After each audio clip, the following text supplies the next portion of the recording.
أعوذ بالله من الشيطان الرجيم. بسم الله الرحمن الرحيم. الحمد لله والصلاة والسلام على سيدنا محمد وعلى آله وصحبه وسلم تسليما كثيرا.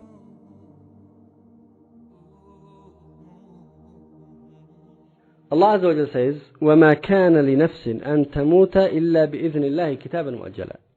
And no person can ever die except by Allah's leave and at an appointed time. So death is already destined.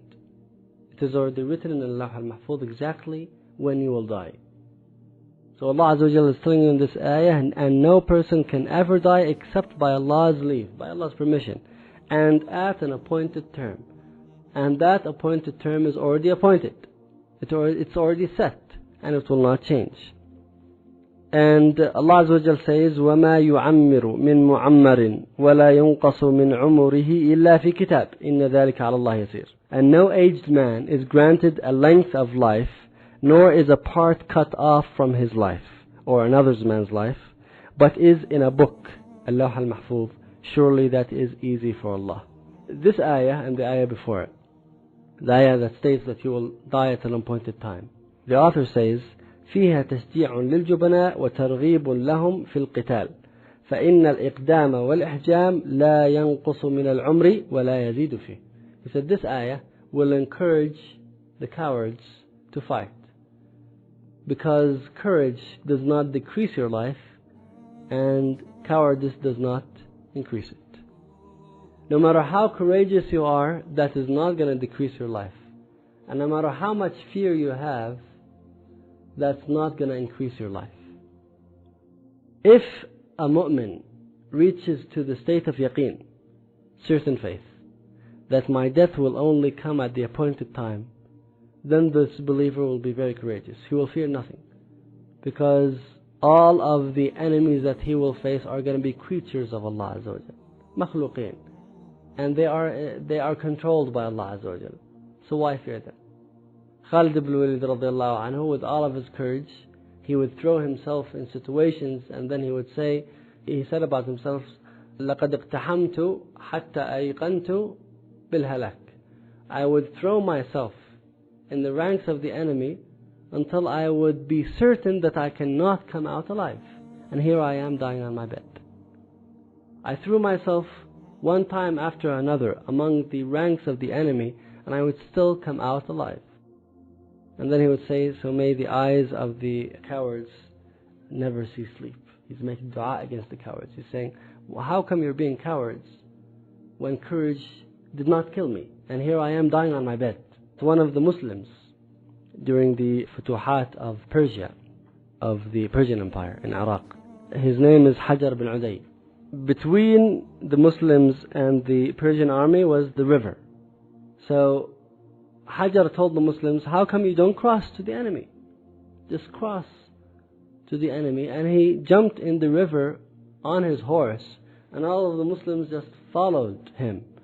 So then the Persians saw that they were screaming Daywan, Daywan, which means jinn, jinn, jinn, and they ran away. When they saw the Muslims just jumping in the water like that on their horses, they said these are jinn, and they ran away. That was the end of the battle.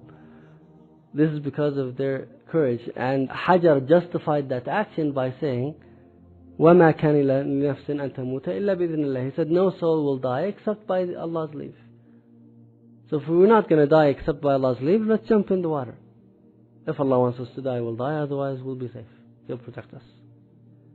The author of Zad al-Masir says in his tafsir that Ibn Abbas said, Shaitan screamed on the day of Uhud, and he said Muhammad was killed. So some of the Muslims, they said, if Muhammad was killed, let's surrender. These are our tribes and our relatives. Meaning Quraysh, these are our relatives, so let's just give up. And they said, and if Muhammad was alive, we wouldn't have lost. So they found for themselves an excuse to surrender. And Dhahhak said, some of the Munafiqeen said, قُتِلَ مُحَمَّدْ فَالْحَقُوا بِدِينِكُمُ الْأَوَّلِ. The Munafiqeen said, Muhammad has been killed, so let's go back to our former religions. Let's just give up Islam. It's over with. Khalas, Muhammad died. This was the response of the Munafiqeen. You see, Allah Azza wa Jal tests the people, and the outcome of these tests are different. Some people, like the Munafiqeen, said that we'll go back to our former religions, and the Muslims, they had various opinions, and we'll go through some of them. So the result is based on how well you performed on the test, and that's our life. Our life is ibtila.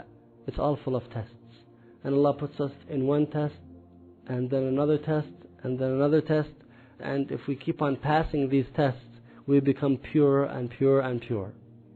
وَقَوْلُهُ وَمَا مُحَمَّدٌ إِلَّا رَسُولٌ قَدْ خَلَتْ مِنْ قَبْلِهِ الرُّسُلُ. Here Shawkani is talking about this ayah, and he also mentions that Shaitan told the people that Muhammad was killed, so some of the Muslims failed. And some of them said, وَلَوْ كَانَ رَسُولًا مَا قُتِلَ. Some of them said, if he's a messenger, he wouldn't be killed. He's a messenger, how can he be killed? He should be protected by Allah Azza wa Jal. This was the response of others. So Allah Azza wa Jal revealed this ayah. And then he says that messengers are killed and prophets are killed. This is the qadr of Allah Azza wa Jal. Some messengers, some Rasul and Anbiya were killed. Another response, وَفَشَى فِي النَّاسِ أَنَّ مُحَمَّدًا قَدْ قُتِلَ فَقَالَ بَعْضُهُمْ لَيْتَ لَنَا رَسُولًا إِلَى عَبْدِ اللَّهِ بْنِ أُبَيٍّ يَأْخُذُ لَنَا أَمَانًا مِنْ أَبِي سُفْيَانَ يَا قَوْمِ ارْجِعُوا إِلَى قَوْمِكُمْ قَبْلَ أَن تُقْتَلُوا. Some of them said, let's go to Abdullah bin Ubay. Who's Abdullah bin Ubay? The head of the Munafiqeen. They said, let's go to him and ask him to negotiate our surrender with the people of Quraysh. Because Abdullah bin Ubay, they knew that he had good relationships with the kuffar. So now they said, let's go back to him. Let's go to Abdullah bin Ubay and ask him to go and ask Quraysh that we want to surrender. See how the response of some of the Muslims, the various forms of response they had towards the same test of Allah Azza wa Jal. While another Anas bin Nadr, he said, يا قوم إن كان محمد قتل فإن رب محمد لم يقتل فقاتلوا على دينكم. Anas ibn Nadr, one of the Ansar radiallahu anhu, said, even if Muhammad is killed, Allah is not killed, so let's fight for the religion of Allah. Allah is alive. ومن طريق ابن إسحاق حدثني القاسم بن عبد الرحمن بن رافع الأنصاري من بن عدي بن نجار أن أنس بن النضر مال إلى نفر من المهاجرين والأنصار وقد ألقوا بأيديهم فقال ما يجلسكم؟ قالوا قتل رسول الله صلى الله عليه وسلم فما تصنعون بالحياة بعد موته؟ قالوا قتل رسول الله صلى الله عليه وسلم فقال لهم فما تصنعون بالحياة بعده؟ موتوا على ما مات عليه ثم استقبل القوم فقاتل حتى قتل. Anas ibn Nadr, he saw some of the Muhajir and Ansar just sitting down in the battlefield doing nothing. He told them, what's wrong with you? They said, Muhammad sallallahu alaihi wasallam is killed, what should we do? He told them, if Muhammad sallallahu alaihi wasallam was killed, then you should stand up and fight until you're killed like he was. Let's follow his path.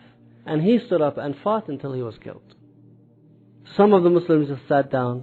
Some of them said, let's go to Abdullah bin Ubay. Some of them, like the Munafiqin, said, let's go back to our former religion. The Mufassirin have a lot to say about this ayah. We'll not go through all of it. But what we can learn from this is that people divided into two camps regarding the death of Rasulullah sallallahu alaihi wasallam. A correct group and a wrong group. Or we can say the correct concept and the wrong concept. Some people adopted the correct concept and some people adopted the false concept. The people who followed the false concept are the ones whom Allah Azza wa Jal reprimanded and criticized in this ayah. And these are the ones who thought that Islam is dependent on Rasulullah sallallahu alaihi wasallam.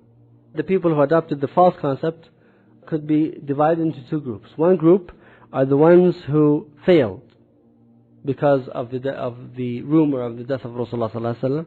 They became weak and they couldn't handle the shock. And they tried to avoid death by asking for peace, by surrendering.